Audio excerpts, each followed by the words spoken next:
Hello, listener, and welcome back to our continuing coverage over Nintendo's shittiness. Today's episode is in regards to the game that they recently released, and I'm gonna say for a fact, I haven't actually played it, and I've spent very little time actually interacting with it.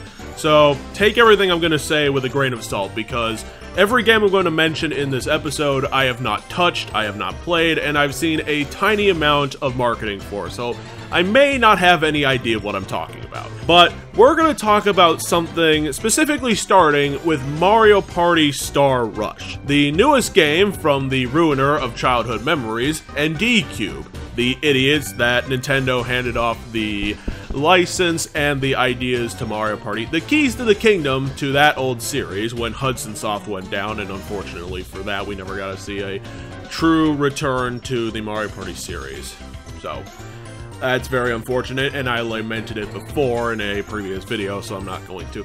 Anyway, Mario Party Star Rush. The reason I wanted to do this video is because, you know, out of hand, I wanted to check its Wikipedia page. I wanted to check up on the game and see, you know, on the off chance if ND-Cube wanted to actually remember the old Mario Party series, maybe give us an old Mario Party-like mode, you know, something that would be a concession to old-time fans like myself. Instead, I go onto the Wikipedia page and I read about Mario Party Star Rush, and what I read made my jaw drop to the floor in a way that I could never have imagined. Because the way that they're describing Mario Party Star Rush, the gameplay changes that they made yet again, what they've done is they've thrown out the turn-based concept for Mario Party. They have produced a board game video game with no turns. And that blew my fucking mind. How can you have a board game with no turns? A real-time board game. That's insane. That's even more insane than what you've fucking done in Mario Party 9 and 10 with that stupid everybody in the buggy concept. What the actual fuck? You have no turns. How are we gonna have mini games in this damn thing if everyone's just running around doing their own thing? How are we gonna get stars? How are we gonna have any sort of fucking structure to this game? And, you know, I'm sure they've mined out a way of making it possible somehow in the grand scheme of things in whatever insane Sega-like driven innovator mindset the fucking ND-Cube runs with, to the fact that they think they have to improve Mario Party in every iteration of Mario Party, where what people actually want is just the game they played again. Just make tiny changes. You know, add a couple things. Add bells and whistles. We don't want the entire thing rewritten. And that's our ultimate topic here tonight. The way that Nintendo seems to be pulling a Sega recently and thinking that every game they make needs to be innovated by rewriting the whole thing and just pissing people off.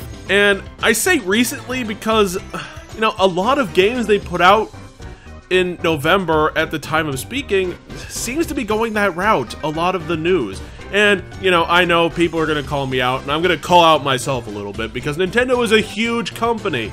And, you know, this isn't like a trend or anything, because Nintendo publishes a lot of shit between, you know, small projects and the Nintendo eShop.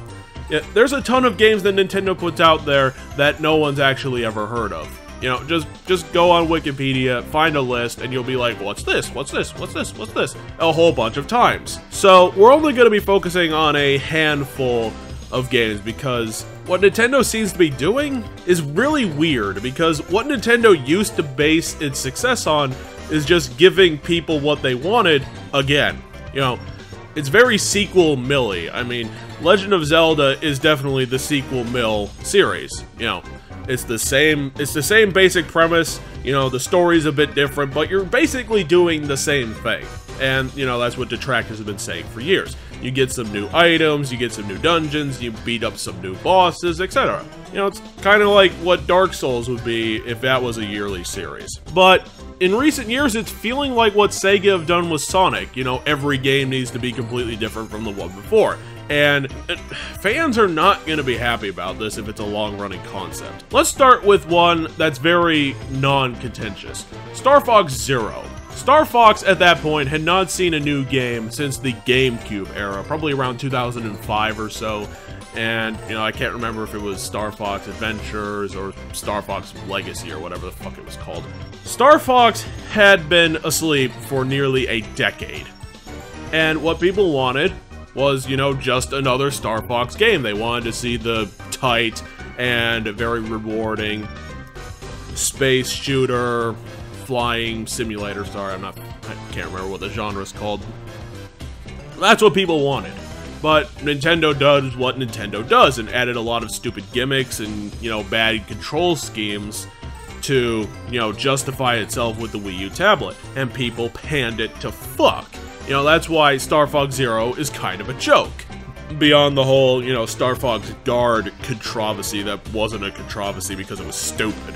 You know, that was a change from the original formula, and it ended up being quite shitty. Because, you know, I guess, you know, the year that you take off from making new iterations to things does actually kind of fucking matter. So, that wasn't a good sign. Now, let's move up to Paper Mario Color Splash, the most recent Paper Mario game that came out like 2 weeks ago. That was a game, continued some of the stupidity of Paper Mario Sticker Star, which we've already talked about, but it does add to this problem, like this Sega-like problem of innovation killing, you know, actual interest. When, you know, the control scheme isn't good, and when you dump a lot of the, you know, basic RPG concepts to focus on something that's disposable without actually understanding how disposable combat is supposed to work. When you don't do that, and you throw out what made the story great because, you know, storytelling was Paper Mario fucking strong suit. It seems like you have really no idea what fans want. And this has been a problem in Paper Mario series for quite a long time. I mean, Super Paper Mario was good in spite of Nintendo trying to shake it up. So, is this a continuing problem? It kind of is. Metroid Prime Federation Force, another recent game from the Metroid series, and currently the most recent one of the fucking series, completely threw out almost literally everything that the Metroid series has been based on to build a multiplayer-focused minigame-like thing to try and, I don't know, piss people off. It was terrible. It's got bad flack. No one's actually talking about it because it's shitty. It's multiplayer focused when you built a shit game, so no one's actually playing it. The single player is apparently bodged to fuck. It's a game that seemed to be built specifically to shit on the fucking series that it got plastered to its name, that it needed because it needed fucking name recognition. So what the fuck were you trying to do with that? And the final case study for this video is the, let's just say, quote-unquote controversial marketing that we've seen for a new 3DS Pikmin game that decided to go 2D, and it seems to be more puzzle-focused, when every other game in the series has been 3D world-exploring affairs. Now, a lot of people didn't like that, and I can definitely see why, but, you know, I can also see that it can be successful. You know, this isn't an idea that's inherently wrong. It just needs to be proven, and, you know, in a game coming out probably 2017 or so, it's definitely a concept that's not going to be immediately picked up by everybody. But, you know, people got on their high horses and, you know, they said they hated it, and, you know, it doesn't look very good, and etc. and etc. The trailer didn't really do a good job of selling the new ideas to people. And that's what we're going to talk about. All these recent games that Nintendo have been putting their names on to long-running series that they've had a part of seem to be losing their way. They really don't understand what the fucking company was already known for and how they made their money. Nintendo is very good at repackaging old ideas in new ways that make them appealing to people. They're very familiar, yet the very much differences are interesting. You know, that's why you could sell 16 Legend of Zelda games over a period of 20 years without anyone liking it, actually batting an eye.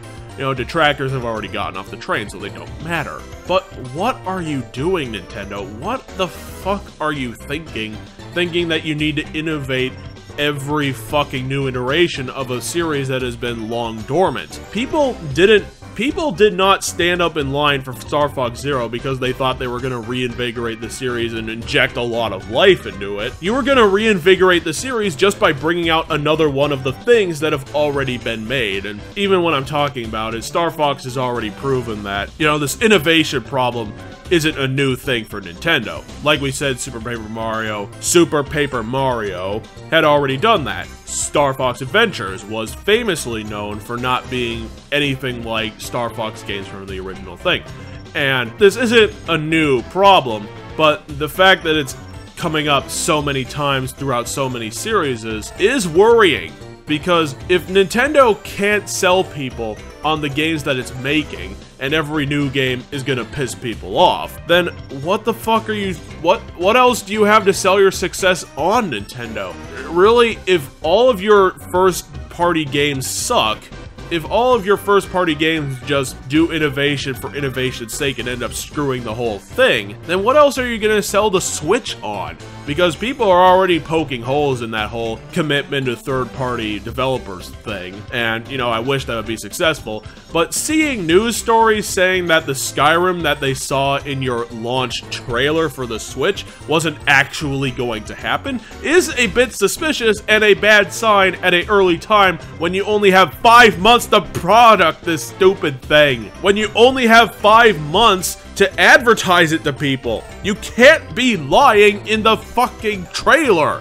Okay, that's the first thing that people saw. Jesus Christ. But anyway, that's not the point. That's not the point. Okay, what we're going to be talking about here, what we're going to continue to talk about is that Nintendo, you need to get back on your own horse. This is the horse that you've bred over the years with how you've been doing things, and you've been doing it very successfully. I mean, in a world where 10 Mario Party games have been made that have been almost exact copies of each other game, with a little bells and whistles put on the end. In a world where that can happen, you've got a fucking cash-covered fucking road laid ahead of you, paved for you, that you just don't want to take. You know, again, we found this out with Sega. People didn't want a Sonic game to have new perspectives and new gameplay shifts that Sonic wasn't even built for. All they wanted was just another Sonic game. They wanted another Sonic 2, or a Sonic 3, or a Sonic and Knuckles, just a two-dimensional Sonic run around the map and platform over the things kind of game. They didn't want whatever the fuck happened with Sonic and the Seven Rings, or whatever the fuck, and Sonic and the Sacred Knights, or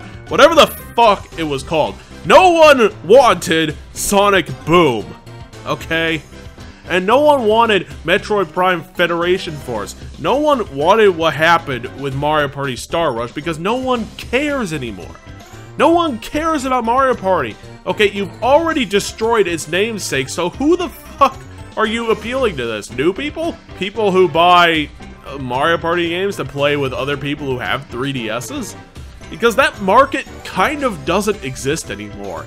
I mean, it exists more now with, you know, the continuation of, you know, download play, which is a great feature for the console because that means that only one person has to actually own the game to have a party of people play it. But with amiibos and stuff and all this like trading card stuff where, you know, you can invest in the experience that you build throughout playing a game, you know, you're expecting people to actually buy these games to have parties of people against. And, you know, even though I find the whole amiibo thing just, you know, pandering and very obvious money grabbing, being that's your corporate status to put fucking amiibos in everything definitely shows a fucking light, a fucking sign of how you wish things would happen. And my ultimate point with this video, Nintendo, is to tell you to stop. Stop what you're doing with Pikmin. Stop what you're doing with Mario. Stop what you're doing with Metroid.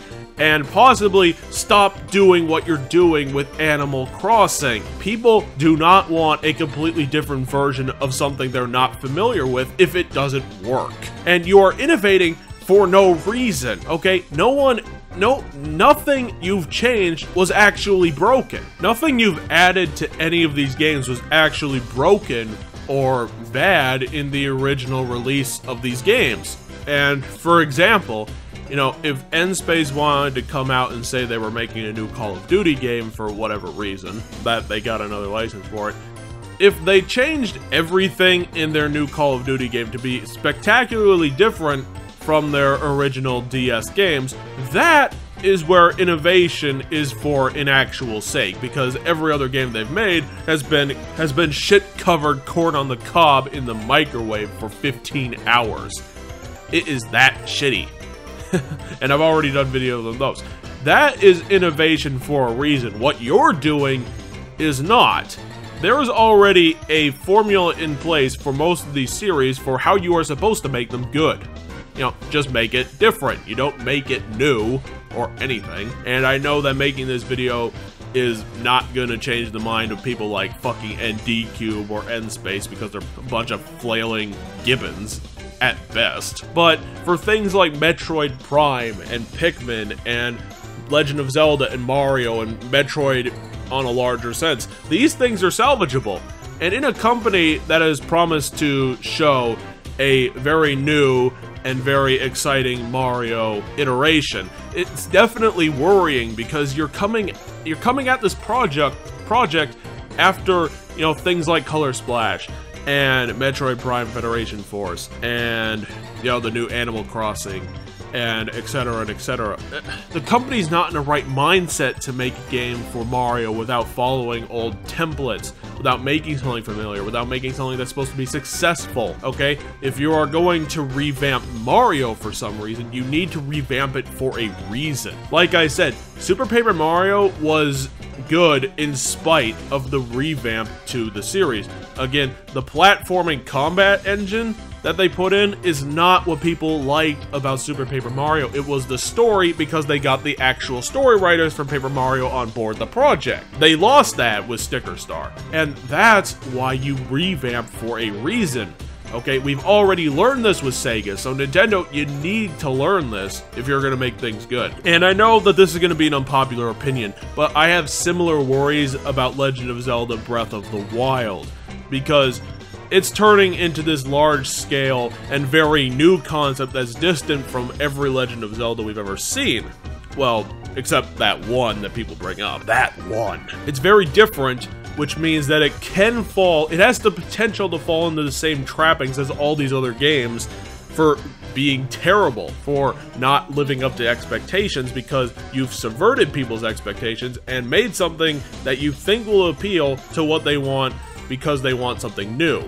They wanted a new version of something old. They wanted an HD revamp to old Star Fox, Pikmin, or etc. concepts. And that's where the problem lies, Nintendo. Sega, again, has already learned this, which is why, you know, the new games that they're going to be putting out in a year from now are 2D Sonic-esque games. You know, they're not doing giant 3D affairs anymore, except for, you know, the new Sonic Boom end of the trilogy game. And it still amazes me that Sonic Boom, of all the series, can have a trilogy. Sonic Boom, are you kidding me? It's one of the worst games ever made, is Rise of Lyric. Rise of Lyric is a joke.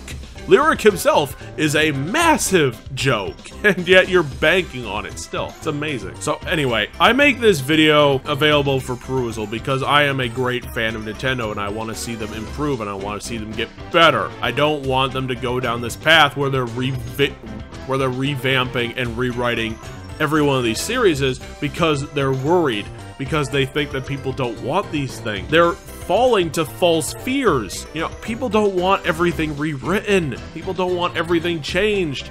You know, some people will even defend Metroid Other M because it has good gameplay at points, and that's what you need to stick to. You know, if you're gonna put out a new Metroid game, put out another Metroid Prime with that whole, you know, 3D Castlevania, very shooter-based, and fun puzzle things. You know, don't put out this multiplayer skin of a game, then just stick Metroid Prime in it. Okay, like a fucking FNAF villain. Okay, that's not what people are looking for. And you need to realize that before you end up tanking everything in the support of the Nintendo Switch.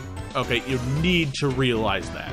Because if you go at the Nintendo Switch and revamp every series that is supposed to be a fucking selling point of the console, then guess what? You pissed away all of your good ideas, leaving only the shovelware behind, and whatever fucking stupid ideas these third-party developers who, at best, have made 7 games a bunch to a piece of them, are gonna bring to your console. You know, this isn't a console where fucking Skyrim is gonna come on, where fucking Call of Duty. You might get the next Far Cry game or Assassin's Creed game because Ubisoft is on board, but that's kind of a long shot, okay, Nintendo? Okay? You need to figure this out, or the Nintendo Switch is doomed to have bad products on it, and we'll be flailing around hoping they have something qualitative to bring to the console to hopefully make it survive. Okay, you've already got the nice innovation down with the whole hybrid console idea. You just need games to back that up. And while I'm gonna go back on Breath of the Wild and say, while I think it has the potential to fall into the revamp trap that Nintendo itself is setting up, I still want the game to be good because it's the first console Zelda game that's coming out since Skyward Sword. I mean, technically, we haven't gotten a Wii U Zelda game, ever.